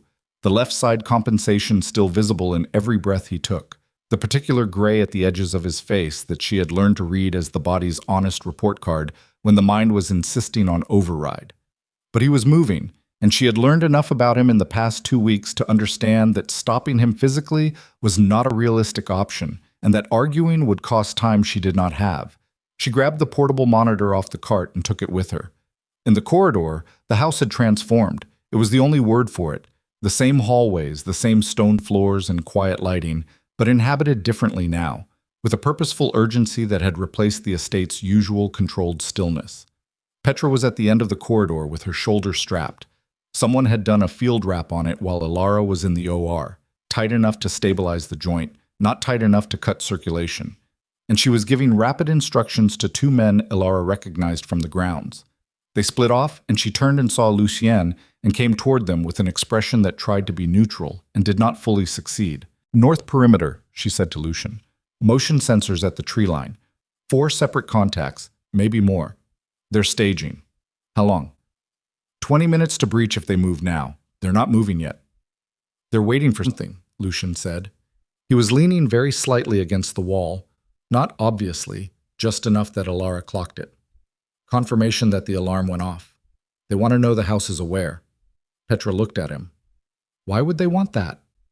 "Because this isn't the assault. This is the diversion." His jaw tightened. The real approach is somewhere else. A silence that lasted 2 seconds and contained a significant recalibration. "The medical wing," Elara said. Both of them looked at her. "It's the least defended part of the compound," she said. "Corvin is in recovery there. If someone on the inside told them the layout, and they had the layout, we know they had the layout. They know the medical wing has one entry point and opens onto the east garden." She looked at Lucien. "They're not coming for the house. They're coming for you specifically, and I'm the one who knows where you are." A beat of silence. "Move Corvin," Lucien said to Petra. "Main house, interior room. Do it now." He looked at Elara. "You go with No." She said it flat and did not add anything to it. He looked at her. She looked back. "The medical wing has the blood supply," she said, "and the surgical equipment. If tonight goes wrong in any direction, that room is the difference between people surviving and people not surviving. I'm staying where the tools are." Another beat. She could see him processing it. The operational logic of it, which was sound, against the instinct that was something else, something she had been watching develop in him across the days in this house, and had been carefully not naming. "Dax," he said. The man materialized from the corridor shadow, the way Lucien's people always seemed to. Present the moment they were needed, as though the name itself summoned them. "You stay with her. You don't leave that room, not for any reason." Dax nodded. Lucien looked at her one more time. It was not a long look. It was the kind of look that carried more than it displayed, and she received it and stored it for later, for after, if after arrived. Then he moved down the corridor, and the house swallowed him. Elara went back to the medical wing. She checked Corvin first. He was being moved, awake and unsteady but functional, complaining quietly about the indignity of being carried, which she took as a positive cognitive indicator. She checked the pressure dressing on his thigh, confirmed the bleeding was controlled, told the two men assisting him that the leg could not be allowed to hang, and let them go. Then she stood in the center of the surgical suite and took stock. What she had: the O-negative units, the surgical equipment, the medications, the portable monitor, the hemostatic supplies she'd partially depleted on Corvin's thigh. What she did not have: a second surgeon, anesthesia support, a viable evacuation route, or any meaningful ability to influence what was happening outside this room. What she did have was the room itself, and the knowledge of what was in it, and 14 years of training that had taught her that the space between a person and the worst outcome was usually smaller than it looked and larger than it felt, and that the job was always to close it. She moved the supply cart against the wall, out of the primary floor space. She checked the OR light, confirmed the backup power was live. She pulled a second IV line and primed it, hanging it from the portable stand, ready. She did all of this with the steady hands of a person who had learned to convert fear into motion, and she was almost finished when Dax, stationed at the door, said quietly, "East Garden." She went still. Through the high window above the scrub sink, she could see the top of the garden wall, and above it the tree line, dark against a sky that was that particular blue-black of a clear November night. She could see nothing specific, but she heard it. Not gunfire, not yet, but the specific quality of silence that preceded it, the held-breath silence of a situation about to exhale. "How many?" she said. "Can't tell." Dax's hand was on the door, not opening it. "More than I'd like." "Helpful," she said, and went back to the IV line. The next 12 minutes were the longest she had experienced since the operating room 3 weeks ago. She worked in the medical suite and listened to the house and did not allow herself to go to the window. Dax stayed at the door.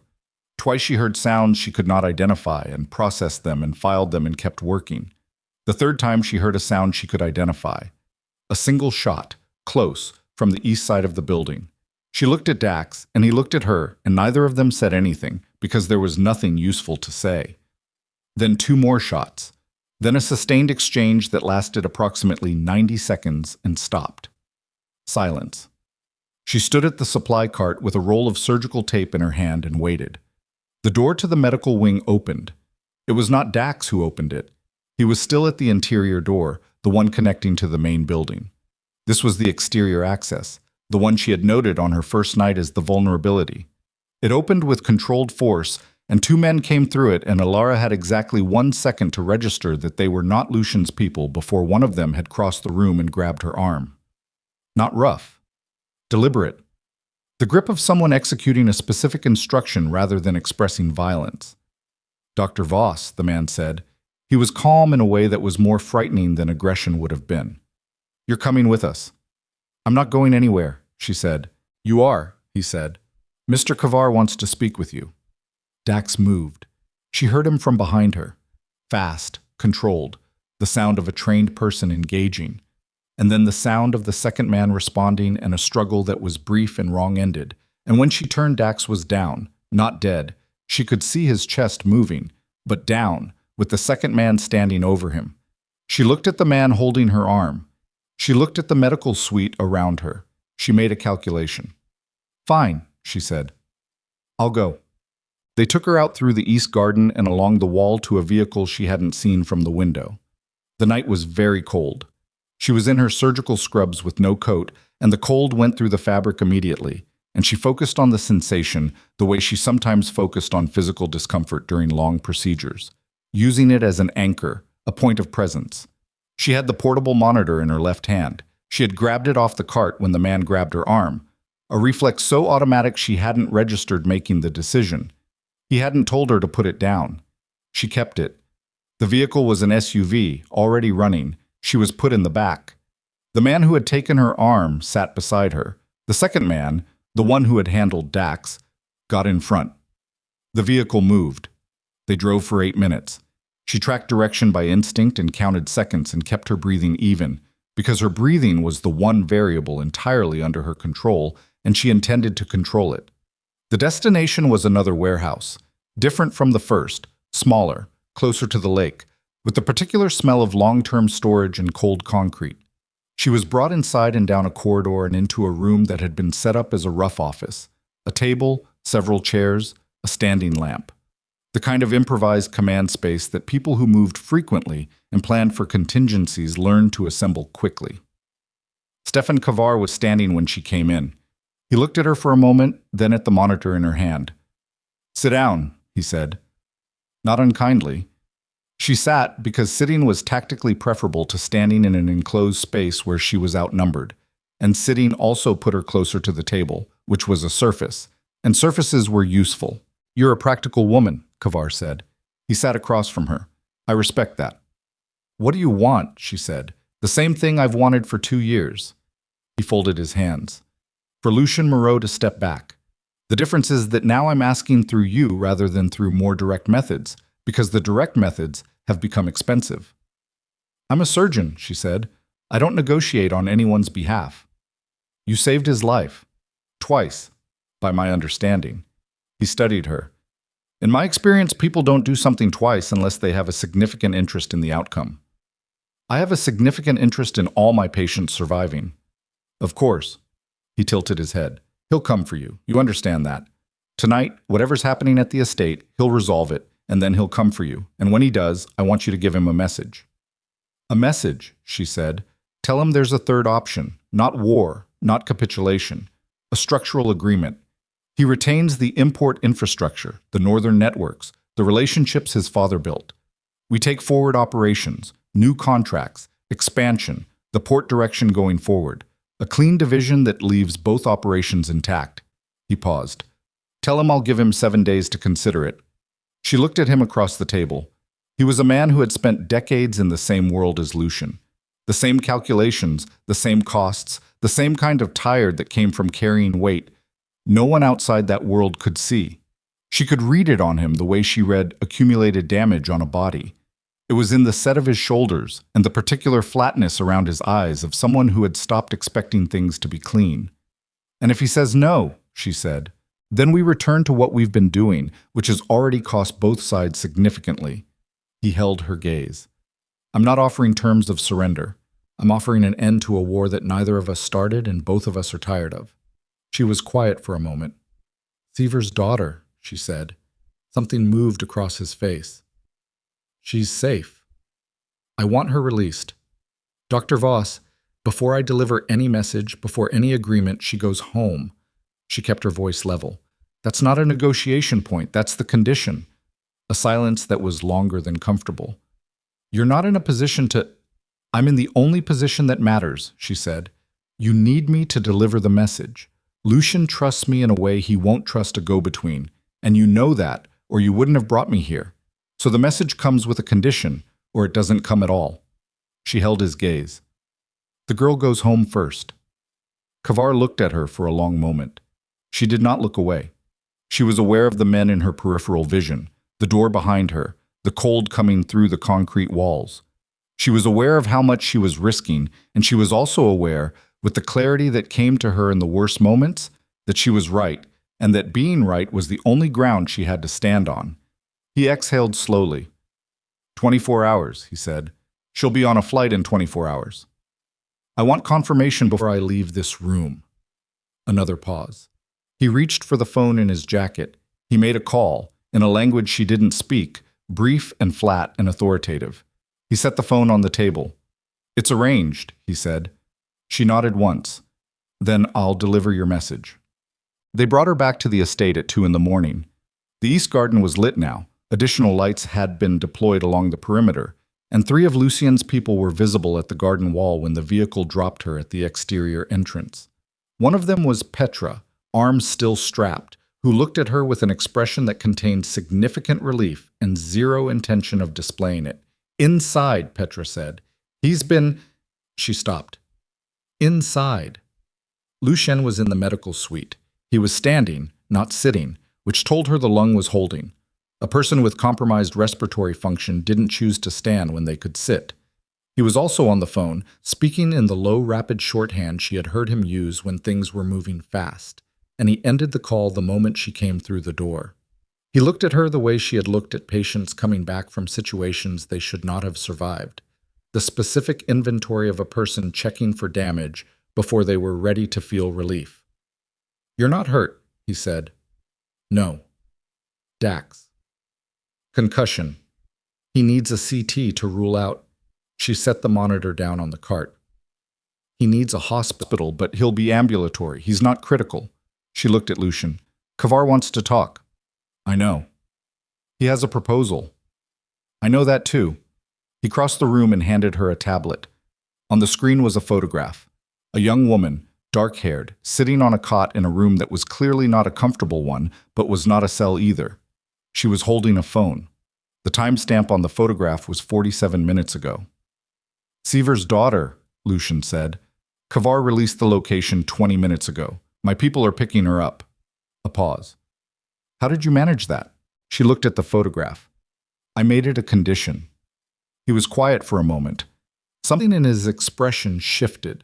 Not the subtle micro-adjustments she had spent 2 weeks learning to read, but something larger and less controlled, something that had been building behind the careful management of his face and had run out of room to stay hidden. I need to sit down, he said. It came out with the particular flatness of a man admitting to a physical fact he had been fighting. I know, she said.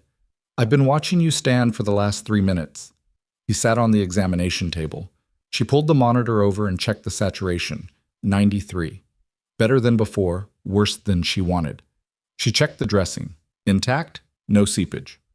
The proposal, she said. What are you going to do? Consider it, he said, which was not the answer she had expected. She looked at him. For 2 years I've been operating under the assumption that the Kavar situation resolved only one way, he said. Tonight changed the calculus. He looked at his hands, the first time she had seen him look at his own hands with anything other than purpose. The cost of continuation is too high, not to the organization, to the people in it. She thought about Seaver, who had sold information to protect a daughter he believed was in danger. About Corvin with his shattered thigh, lying in the main house on a recovery bed. About Dax unconscious on the medical wing floor. About the men who had not come back from the warehouse, whose names she had not learned and would now not learn. "You've been carrying this for a long time," she said. "Yes." "The whole operation, the decisions, the cost." "Since my father died, yes." He said it without self-pity, just the fact of it. 17 years. She sat on the stool beside the table. They were at the same height now, which felt significant in a way she didn't try to articulate. "What would you do," she said, "if you weren't doing this?" He looked at her. The question seemed to land somewhere unexpected. "I haven't thought about that in a long time," he said.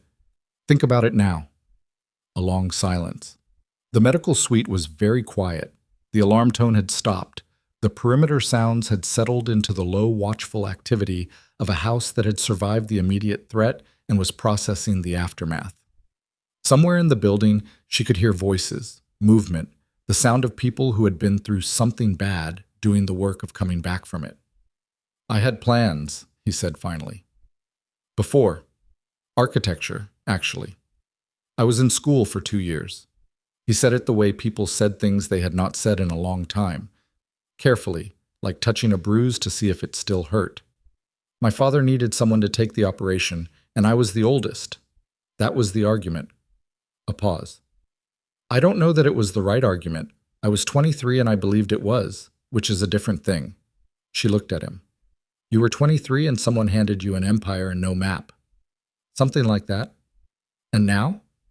He met her eyes. "Now I'm 54 and I'm sitting in a medical suite that a surgeon built in my house because I keep getting shot, and I'm trying to remember the last time I made a decision that wasn't reactive." He held her gaze. That might be its own kind of answer. She did not look away. She had stopped looking away from him some time ago, and she had been honest enough with herself in the quiet hours to know when that had shifted and why. "What Kavar proposed," she said. "A structural division. If you took it, what would the forward picture look like?" "It would look like a managed exit," he said. "Slower than cutting and running, safer." He paused. "There are legitimate infrastructure operations embedded in the organization. Import logistics, warehousing, a freight company. The port contracts legitimately held generate actual revenue. If the criminal operation wound down around the legitimate core, over time..." He stopped. "It's not a clean exit. Nothing about it would be clean." "Clean is a standard for surgical fields," she said, "not for lives." Something moved across his face, the closest thing to a smile she had seen from him, not the brief sardonic things she had catalogued before, but something realer and less defended, there for a full second before he brought it back. "You're not what I expected," he said. "You didn't expect anything. You were unconscious when we met." "I expected something when I woke up." A pause. "The file on the surgeon at Mercy General. Competent, driven, isolated. I expected competent." "And?" "And I got someone who negotiates hostage releases during kidnappings and sends texts to police detectives without telling anyone." He looked at her steadily. "Which, for the record, I'm choosing not to hold against you." "Because it worked out." "Because it worked out," he agreed. "And because I think you did it for the right reasons, which is more than I can say for most decisions made in this situation." She looked at him. She thought about the detective, Harrow, who was Kavar's inside man, who had received her text and presumably reported it, which had confirmed to Kavar that the leak was discovered and accelerated the night's events. She had caused part of what happened tonight. She understood that. She was not carrying it lightly. "I made a mistake," she said. "Yes." "It could have been worse." "Yes." His voice was even.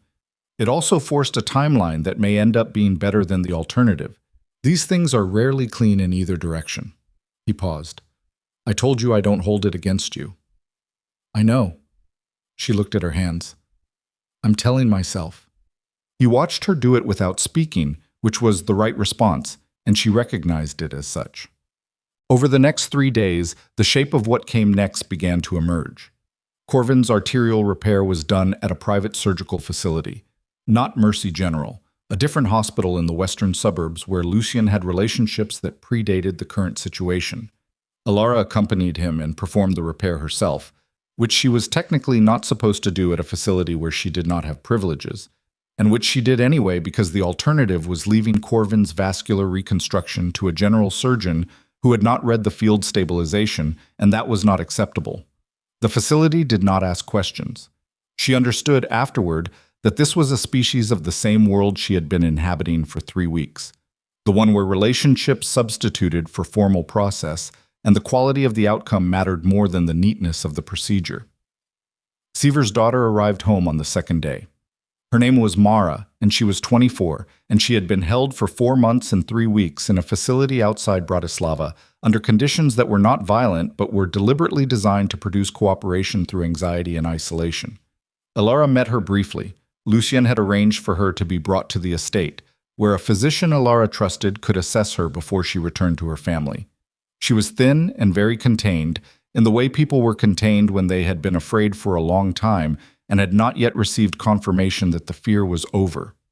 Elara sat with her for an hour. She asked medical questions and personal questions in the proportion they were needed and listened to the answers with the particular attention she gave to patients who had survived something bad and needed to understand that the surviving was real. When she left the room, Lucien was in the corridor. "How is she?" he said. "She'll recover." Elara looked at him. "She's young and she's strong. She'll need time." He nodded. "Her father," Elara said. "What's going to happen?"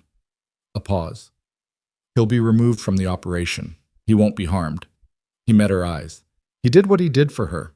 I understand that." She looked at him for a moment. "That's not what I expected you to say." "People do irrational things for their children," he said. "I've been doing the work of one of mine for 30 years. A pause that was long enough to contain something unspoken. "The organization was my father's. Everything I've maintained, everything I've defended, it was for something that was already over. I've just been too deep in it to see the shape clearly. You see it now." "I'm beginning to." The structural agreement with KVAR was negotiated over 5 days through a third-party intermediary, a lawyer who specialized in exactly this kind of transaction, the kind that existed in the specific gray space between legitimate commerce and organizational restructuring. Elara was not part of the negotiation. She returned to Mercy General on the 4th day, driving herself, the black car no longer present on her street.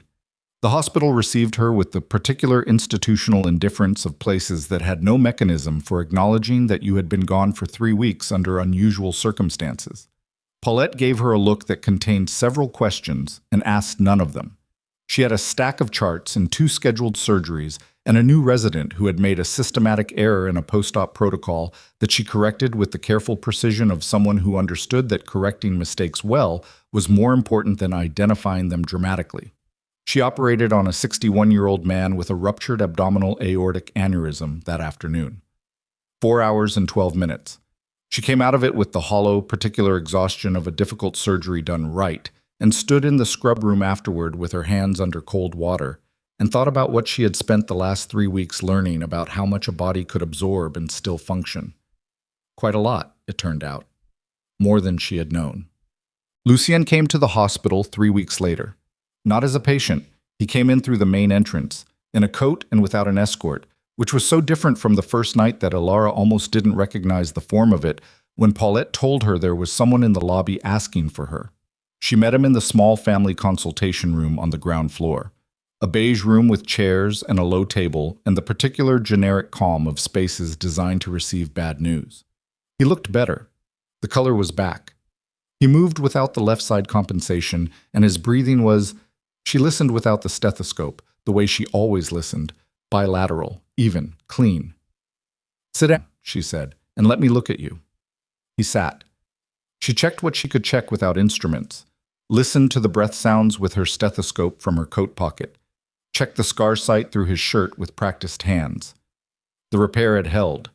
The tissue had done what tissue did when the original work was good, knit, organized, settled into itself. "You're well," she said. "Yes." He looked at her steadily. The agreement with Kavar was finalized 4 days ago. The port contract transition begins in 6 months. The legitimate operations are already being restructured under a holding company. A pause. Renault is running the transition. He's good at it. And the rest? The rest is winding down, slowly, carefully. Another pause. These things don't end overnight. They end over years quietly, in a direction that looks like retirement from the outside. She nodded. Detective Harrow, she said.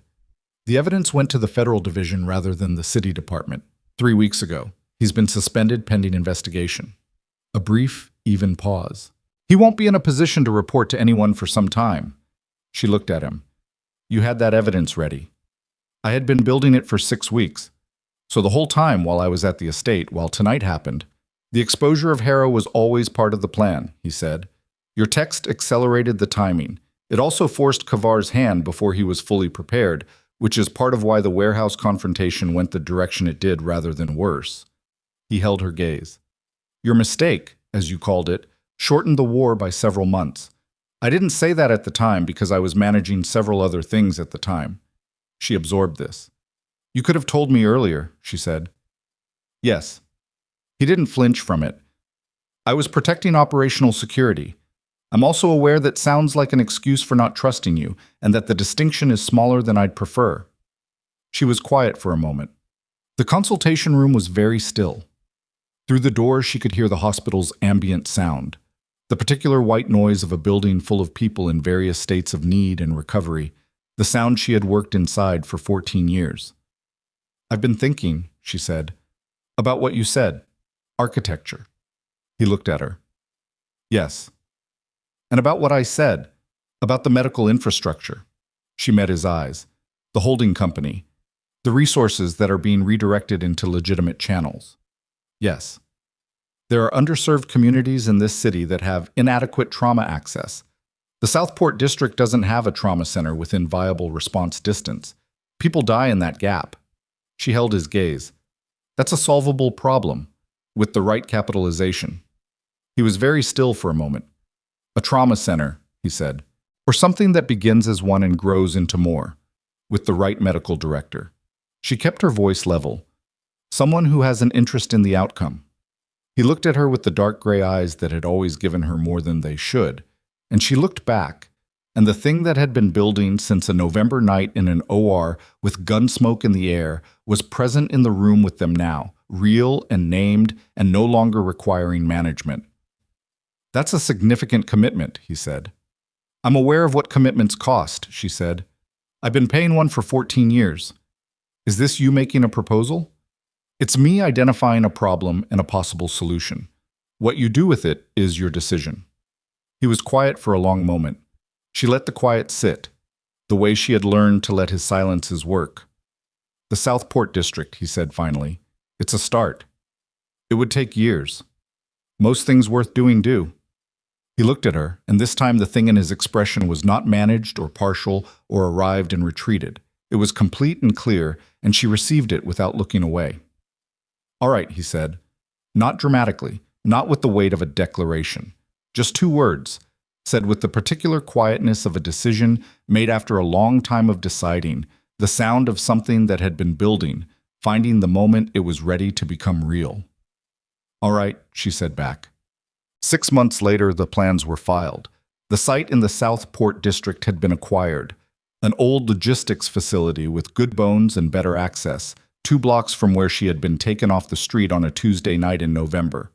The architectural drawings were precise and functional, built around the needs of a working trauma facility rather than the aesthetic of one. And the man who had reviewed them with the project team had done it with the focused attention of someone for whom drawings were not abstract. She found him at the construction site on a morning in late spring, standing at the chain-link fence that surrounded the cleared lot, looking at the framework that had begun to rise from the foundation. She stood beside him. The lake was visible from here, past the end of the block, gray-blue and very large, the kind of body of water that reminded you of perspective. It's going to be good, she said. Yes, he said. He looked at the steel frame. It is. His left hand rested on the chain link, loose and easy. She thought about the scar beneath the shirt, healed now, and about the first night in the OR and the gun behind her ear and the impossible math of that hour, and about the way things moved from what they were to what they became. Not in dramatic moments, but in the accumulated weight of smaller ones. She put her hand over his on the fence. He turned his hand and held hers, and neither of them said anything because the framework was rising in front of them and the lake was behind them, and some things did not need language to be complete. The morning light came off the water. The city moved around them. The steel climbed, patient and purposeful, toward something that had not existed before and now would, because two people who had found each other in the worst possible circumstances had decided that the world they could build was better than the one they had been handed. Not clean, not easy, not without cost, but real. And theirs.